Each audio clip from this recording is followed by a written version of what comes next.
नमस्कार दोस्तों, back to our channel friends. मैं आप सबका अपने चैनल स्टॉक्स फॉर लाइफ में बहुत स्वागत करता हूं। Welcome to STFL family.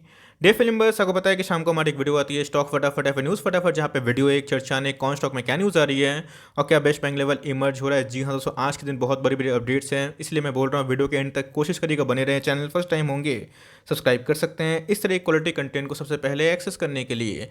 Now without delaying any for time let's begin.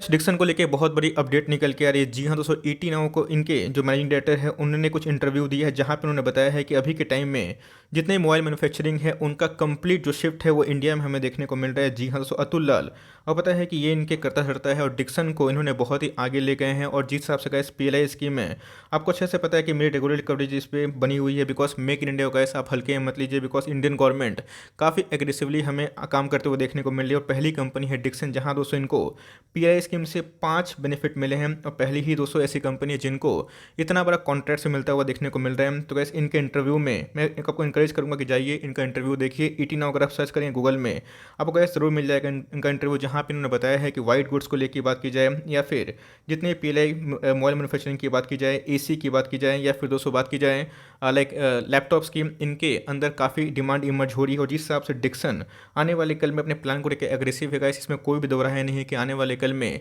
इनके जो रेवेन्यू हो एक्सपोनेंशियल ग्रोथ कर सकते हैं। इससे बहुत बड़ी अपडेट है और इनके मैनेजमेंट की तरफ से कमेंट्री निकल के आ रही है। तो जी हाँ दोस्तों, अगर मोबाइल मैन्युफैक्चरिंग जो कम्प्लीटली शिफ्ट अगर इंडिया में होता है तो इससे गैस इंडिया में बहुत रोजगार पैदा होंगे। और जिस हिसाब से मैंने बताया कि गवर्नमेंट बहुत ही एग्रेसिव है, इन सब कंपनी को गैस बहुत मोटिवेशन भी मिल रहा है, जहाँ पे ये अच्छा खासा फंड भी रेज कर सकते हैं आने वाले कल में अपने बिजनेस को एक्सपैंड करने के लिए।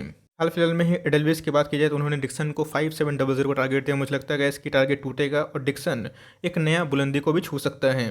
पिछले कुछ समय से आपने प्राइस सेक्शन में नोटिस किया होगा तो निफ्टी की इस गिरावट में भी डिक्सन में ऐसा कोई बड़ी गिरावट देखने को नहीं मिल रही थी। इसके पहले का डिक्सन ने 6200 का हाई लगाया था और उसके बाद हमें माइनर सा ही एक पॉज देखने को मिला। अभी कारोबार की बात की तो आप देख सकते हैं गैस कि हमें 5400 के आसपास ट्रेड होता हुआ देखने को मिल रहा है। तो अगर स्प्लिट नहीं देती तो गैस इनका भी शेयर प्राइस हमें 30,000 के ऊपर भी देखने को मिलता है। तो जी हाँ, जब से इनकी लिस्टिंग हुई है अपने आप में ही इसने 900% के आसपास पैसे बना के दी हैं। और दोस्तों ये पूरा सेट है कि फिर से ऑल टाइम हाई लगाएगा। तो मैं एक ही बात बोलूँगा, अगर आप मार्केट में 10 ईयर्स के लिए आए हैं, 15 ईयर्स के लिए आए हैं, अगर आप कोई मोनोपोली कंपनी चाहिए जो मेक इन इंडिया में ऑफकोर्स अपने दावेदारी पेश करे और जिनका जो आउटलुक है वो काफ़ी पॉजिटिव रहे, तो गैस मैं बोलूँगा कि इधर पे आप सीएमपी में एड ऑन डिप्स कर सकते हैं और धीरे धीरे एक्मुलेशन कर सकते हैं। अगर आपको थोड़ा सा फील होता है कि क्या पता नंबर्स कैसे आएंगे, हम तब Q3 का भी वेट कर सकते हैं, बट लिए हुए हैं।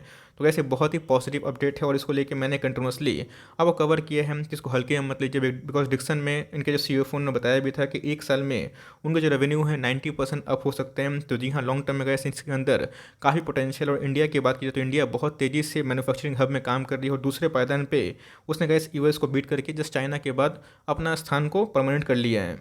बात की जाए दीपक नाइट्रेट, जी हाँ दोस्तों, बहुत लोग बोल रहे हैं कि सर ब्रेकआउट कब देगा, बिकॉज केमिकल के ऐसे बहुत सारे स्टॉक्स में हमें रिवर्सल देखने को मिल चुकी है। जी हाँ दोस्तों, अगर आप देखें आज के दिन के जो हाई है 2349 के आसपास दिखा रहा है। तो जी हाँ दोस्तों, चार्ट पे मैंने देखा 2350 का लेवल बहुत ही इंपॉर्टेंट है। अगर इसको ध्वस्त करते हैं तो आने वाले कल में गैस 2440 और 2500 के आसपास भी जा सकता है। तो मेरे हिसाब से गैस दीपक नाइट्रेट में आने वाले कल में ट्रिमेंडस ग्रोथ है और मुझे लगता है कि ये अपना फेनोलिक एक्सपेंशन को काफ़ी एग्रेसिवली निभा भी रही है। तो मेरे हिसाब से गैस आप फर्दर बहुत ही कम डाउनसाइड की उम्मीद कर सकते हैं और गिरता भी है तो आपके लिए एक अपॉर्चुनिटी होगी, लक होगा कि आपको सस्ते में मिल जाएगा। बट मेरे हिसाब से 3000 का स्टॉक है तो अभी आपको 700 रुपये डिस्काउंट मिल रहा है। मैं बोलूँगा कि आपको एसआईपी जरूर कंटिन्यू करनी है।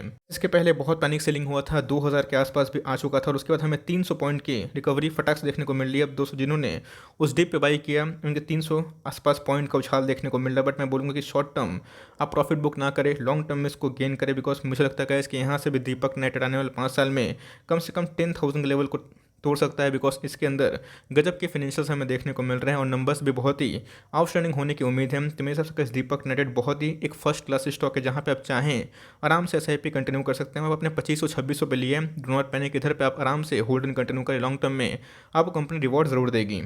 अभी आपको बहुत सारे कैलेंडर्स देखने को मिलेंगे, बहुत सारे ऐसे ब्रोकर्स हैं जो हर साल कैलेंडर ईयर में नए नए स्टॉक को पिक करते हैं। वहाँ पे गए ऐसे बहुत सारे ब्रोकर्स हैं जिनको लगता है कि इन्फोसिस बहुत सारे ब्रोकर्स का कैलेंडर लिस्ट में आ सकता है। जैसे मोतीलाल ओसवाल की बात की जाए, बहुत सारे लाइक अलग अलग सिक्योरिटीज़ हैं, वो टाइमली अपने लाइक जो टारगेट्स को बढ़ाते हैं और उसमें टॉप क्लास लाइक जो अच्छे कंपनी होते हैं उसको ऐड करते हैं। तो जी हाँ, ऐसे बहुत सारे ब्रोकर्स का मानना है कि इन्फोसिस Q3 के नंबर्स के पहले 2000 नहीं कर सकता है और मुझे लगता है गैस कि इधर पे एक ब्रेकआउट पॉसिबल हो सकता है। आज से कारोबार की बात की तो आज हमें 1758 के आसपास देखने को मिल रहा था। तो ये बहुत ज़्यादा डिप में आने वाला स्टॉक नहीं है। अगर अपने चार्ट पैटर्न ठीक से देखें तो बहुत ही कम ऐसा मूवमेंट आता है जहाँ पे इसमें ऑल टाइम हाई से 5-6% के आसपास गिरावट देखने को मिलता भी है। तो बहुत लोग उधर पे निवेश नहीं करते हैं। तो गैस बेस्ट टाइम यही होता है कि इन सब स्टॉक्स में आपको एसआईपी करनी है। ऑफकोर्स अपने ऑल टाइम हाई पे ही ट्रेड करता हुआ देखने को मिल रहा है। तो बहुत लोग बोलेंगे कि सर इधर पे एमओएस नहीं है, तो मैं बोलूँगा अगर आपको थोड़ा सा मार्जिन चाहिए तो गो विथ एससीएल टेक। मैंने आज के दिन में कवर भी किया है like stocks to buy now में, जहाँ पे एससीएल टेक में बहुत मार्जिन है, लेकिन आप इसको लिए हुए हैं, आराम से कंटिन्यू करें। ट्रस्ट में गैस फॉर लॉन्ग टर्म में खरा सोना और आपको जरूर कंपाउंडिंग का बेनिफिट जरूर देता रहेगा। वैसे ये सब स्टॉक गिरता है और फटाक से रिकवरी हमें देखने को मिलती है। आपको अच्छे से पता है कि पिछले कुछ समय से इसने 1165 के आसपास एक बॉटम लगाया था और देख सकते हैं गैस कि उसके बाद हमें 150 पॉइंट के आसपास रिकवरी बहुत ही क्विक टाइम में देखने को मिल चुकी है। और फटाक से गैस इसमें हमें 1300 के आसपास भी आज क्लोजिंग देखने को मिल रही थी, बट एट द एंड में थोड़ी सी प्रॉफिट बुकिंग देखने को मिली और 1320 की इंटरडे हाई लगाने के बाद 1300 के आसपास क्लोजिंग देखने को मिल चुकी है। मेरी कमेंट्री साफ है, ये अपने आप में ही एक ऐसा स्टॉक है जिसको आप चट्टान कंसिडर कर सकते हैं, बिकॉज कोविड के टाइम में भी इसने मैसिव पैसे बनाए थे और आने वाले कल में भी बनाता रहेगा, बिकॉज ये सब कंपाउंडर है। इन सब स्टॉक्स में अगर आप थोड़ा सा महंगा भी खरीदते हैं तो ट्रस्ट मनी का इस लॉन्ग टर्म में फंसेंगे नहीं। अगर आपका होरिजन 5 ईयर्स का है, 10 ईयर्स का है, तो ऐसे हर साल नया हाई लगाते हैं, हर 6 महीना में, 3 महीना में आपको एक ब्रेकआउट देखने को मिलता है। तो गैस इस तरह का टेक्निकल भी है जहाँ पे आप लॉन्ग टर्म में आराम से बाई करिए, do not fear, because long term में गैस फुटवेयर्स अपने आप में ही बहुत ही स्टेबल बिजनेस। रोलेक्सो की बात की जाए तो बहुत ही अफोर्डेबल चप्पल बनाती है जो लॉन्ग टर्म में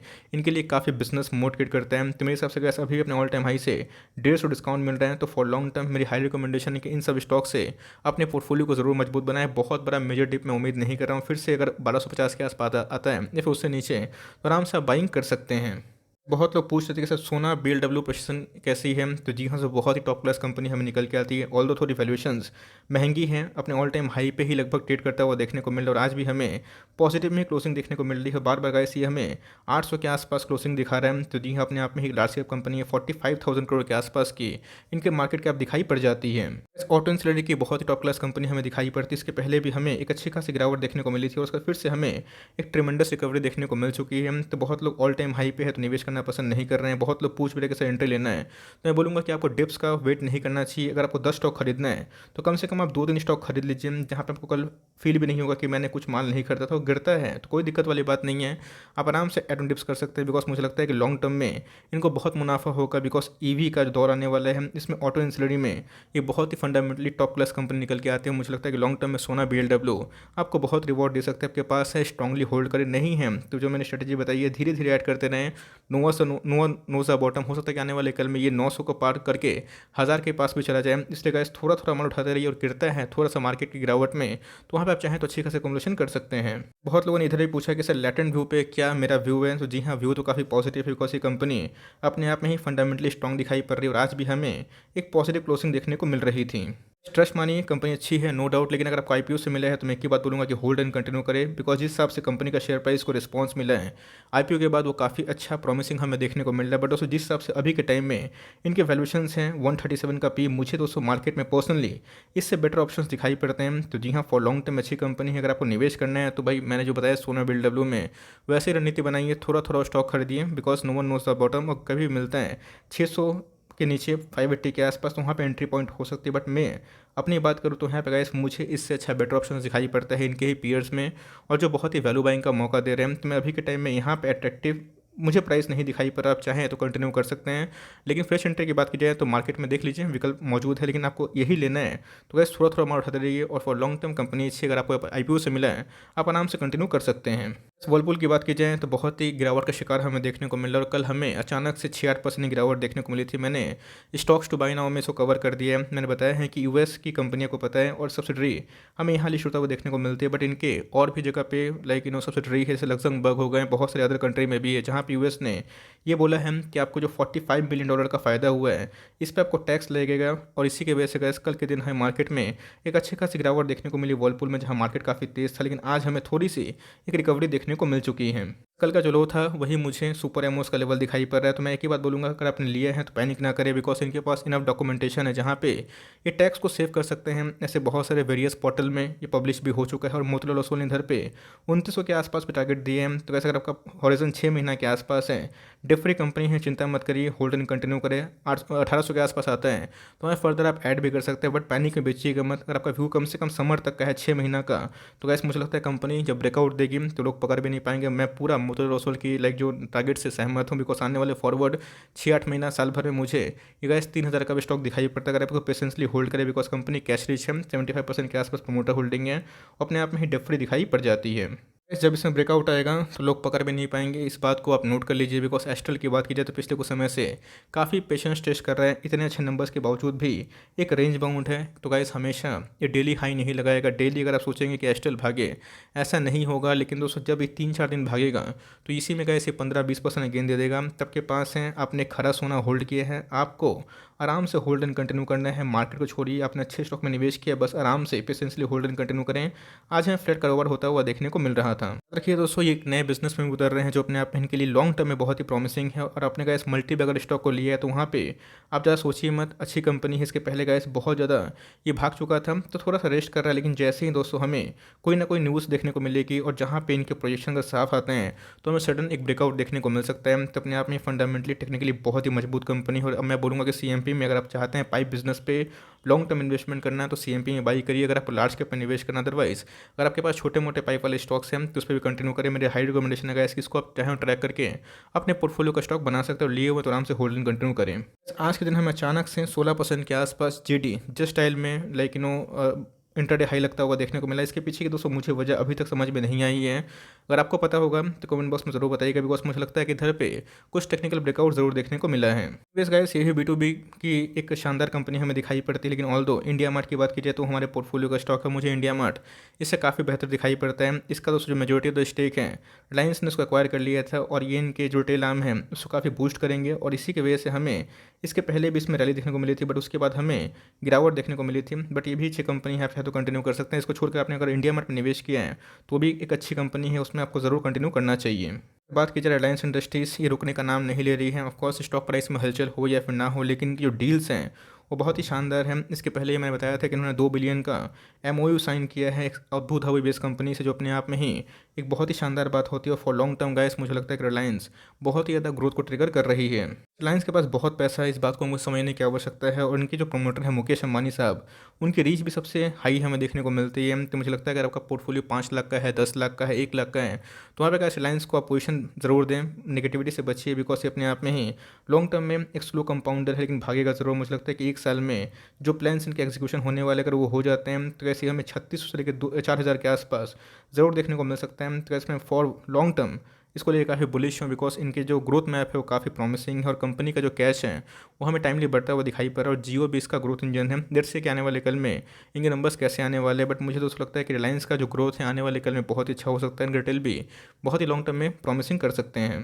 बात की जाए अगर ये निफ्टी 50 में आ गया, जो कि बहुत ही हाई चांस है कि निफ्टी 50 में अगर इसमें और इन्फोएज में कंपटीशन हुआ तो चांसेस यही है कि निफ्टी 50 का हिस्सा इस बार दोस्तों IOC को छोड़ के इधर पे मिलने के चांस है, कि इसका अपोलो हॉस्पिटल का। और इसीलिए गैस हमें ये 5,000 के आसपास भी देखने को मिला था। आज हमें 1.5% 2% के आसपास गिरावट देखने को मिल रही थी। दोस्तों इसमें जब तेज़ी आई थी मुझे समझ में नहीं आया था कि अचानक से ये इतना तेज़ क्यों हो रहा है, बिकॉज सडनली ये स्टॉक में बहुत रॉकेट की उड़ान हमें देखने को मिली थी। बट बाद में समझ में आया कि शायद ये बहुत जो बड़े प्लेयर्स हैं उनको पहले ही पता होगा कि चांसेस बहुत ही हाई है, बिकॉज उनके पास रीच भी होती है, रिसर्च भी होते हैं। तो मेरे हिसाब से गैस फॉर लॉन्ग टर्म अच्छी कंपनी है, फॉर लॉन्ग टर्म ग्रोथ भी है। तो मेरे हिसाब से अगर आपको हॉस्पिटल में कोई निवेश करना है, आराम से निवेश करने का प्लान कर सकते हैं SIP के वे में। बट मुझे लगता है कि इसके हेल्थ केयर सेक्टर अपने आप में ही इससे डिफेंसिव दिखाई पड़ता है, बिकॉज उनके बैलेंस शीट इससे मजबूत है। बट ये भी एक बहुत ही टॉप क्लास कंपनी है। 5000 के नीचे आते हैं तो ही मेरी बाई रिकमेंडेशन होगी, लेकिन अदरवाइज आप चाहें तो इधर पे SIP कर सकते हैं अगर आपको फोमो हो रहा है तो। बट लिए हुए तो आराम से होल्ड एंड कंटिन्यू करें। वैसे यहाँ पे डरना बिल्कुल बना है कि इसमें डिविस लेबोरेटरी में 5400 का स्टॉक है, लाइफ टाइम अपॉर्चुनिटी दे रहा है इसकी। वरना यही स्टॉक फिर से जब भागेगा तो लोग पूछेंगे कब खरीदना, और आज हमें फ्लैट कारोबार होता हुआ देखने को मिल रहा था। फार्मा में अगर आपको स्ट्रॉन्ग पोर्टफोलियो बनाना है, स्ट्रॉन्ग शेयर्स में निवेश करना है, तो गैस ये कोई भी ख़राब कंपनी नहीं है, बहुत ही टॉप क्लास कंपनी। 5400 का स्टॉक है, अपने ऑल टाइम हाई से 900 पॉइंट के आसपास करेक्शन दिखा चुकी है। तो मैं बोलूँगा दोस्तों इधर पे आपको पैनिक नहीं करना है, उल्टा इधर पे और आपको बाइंग करनी है। लोग इस गिरावट से पैनिक हो रहे हैं, मैं बोलूँगा कि पैनिक मत करें। कंपनी फंडामेंटली बहुत ही अच्छी है, डेट फ्री कंपनी है, cash rich company, strong promoter holding है, FIS भी होल्डिंग शानदार है। बहुत बार इसने गैस अपने एस्टिमेट को बीट भी किए हैं, ब्रेक भी किए हैं। तो एकदम टॉप क्लास कंपनी है। STFL का टॉपिक नहीं बल्कि सुपर टॉपिक। अगर आपको इस प्राइस में ज़रूर इधर पर बाई ऑन डिप्स करना चाहिए, और चाहे तो फ्रेश एंट्री आराम से कर सकते हैं। बात की जाए लॉरस लैब में आज हमें अच्छी खासी तेज़ी देखने को मिली। आज हमें 3% के ऑलमोस्ट इंट्राडे हाई लगाता हुआ देखने को मिल रहा था। एक तरफा फॉल हमें देखने को मिला था जब लॉरस लैब में अचानक से गिरावट हमें देखने को मिली थी, बिकॉज Q2 के नंबर्स पर्सनली मैं बताऊँ तो मुझे उतने प्रॉमिसिंग नहीं मिले थे। बट मेरे पोर्टफोलियो का भी स्टॉक है, मुझे लगता है कि फार्मा में कोई अगर आपको थोड़ा सा हाई ग्रोथ में निवेश करना है, थोड़ा सा स्टेबल पी हो, तब इसमें ट्रैक कर सकते हैं, बिकॉज इसने अपने बॉटम लगा के अच्छी खासी रिकवरी दे दी है आपके पास है। कंटिन्यू करें और आप रिसर्च करके चाहें तो CMP में भी आराम से फॉर लॉन्ग टर्म बाई कर सकते हैं। 700 का स्टॉक अभी भी गाइस आपको 200 रुपये डिस्काउंट में मिल रहा है। मुझे अच्छे से पता है जब APL अपोलो ट्यूब्स लिमिटेड 750 के आसपास आया था और उधर पे मैंने बताया था कि आप आराम से बाइंग कर सकते हैं। बहुत लोगों ने बोला था कि सर इधर पे प्रोमोटर्स ने माल बेचा है। मैंने आपको उस समय बताया था कि प्रोमोटर्स ने माल बेचा है तो भाई FIS ने माल खरीदा है और ये स्टॉक मार्केट में चलता रहता है। और उसके बाद अगर आप देखें तो वैसे रुकने का नाम नहीं ले रहा और फिर से ये फ्रेश ब्रेकआउट की तैयारी कर रहा है। और आज हमें 950 के आसपास क्लोजिंग देखने को मिल रही थी। शानदार कंपनी है ट्यूब्स लिमिटेड में और अपने आप में ही अगर आप देखें तो एकदम ब्रेकआउट के वर्ज पे है। इस पे गाइस हमने निवेश किया था, कब आपको अच्छे से याद होगा, जब इसमें बोनस की न्यूज़ आई थी 1:1 की। और उसके बाद मैंने बताया भी था जब इसमें गिरावट हुई थी मैंने फर्दर ऐड भी किया था। चाहे तो मिड कैप कैटेगरी से अगर आपको कोई स्टील ट्यूब्स में निवेश करना है तो यहाँ पे निवेश करने का प्लान कर सकते हैं। लेकिन अभी फ्रेश एंट्री की बात की जाए तो मैं अवॉइड ही बोलूँगा, बिकॉज अपने ऑल टाइम हाई पे हैं तो मार्केट में बेटर ऑप्शन अवेलेबल है, इसको चेस मत करें। और जो अच्छे ऑप्शन हैं उस पर निवेश करने का प्लान करें। बट आपने लिए हुआ है तो अच्छी कंपनी होल्ड की है, आप कंटिन्यू करें। लेकिन इधर पर सीखें, नेगेटिविटी को अवॉइड करना है, अच्छे स्टॉक इसमें ग्रोथ है उससे बने रहना। तो ऐसे यही छोटी सी अपडेट थी। आई होप मेरा एफर्ट आपको अच्छा लगा होगा। वीडियो अच्छी लगी होगी तो लाइक कर दिएगा। चैनल फर्स्ट टाइम होंगे तो याद से सब्सक्राइब करना ना भूलिएगा। फर्दर कोई डाउट है उसको ड्रॉप कर सकते हैं, कुछ रिव्यू चाहिए उसका नाम भी ड्रॉप करना ना भूलिएगा। I would love to make a video on your demand. Guys मिलते हैं जल्दी ही, तब तक के लिए बाय। Thanks for listening friends, God bless you all.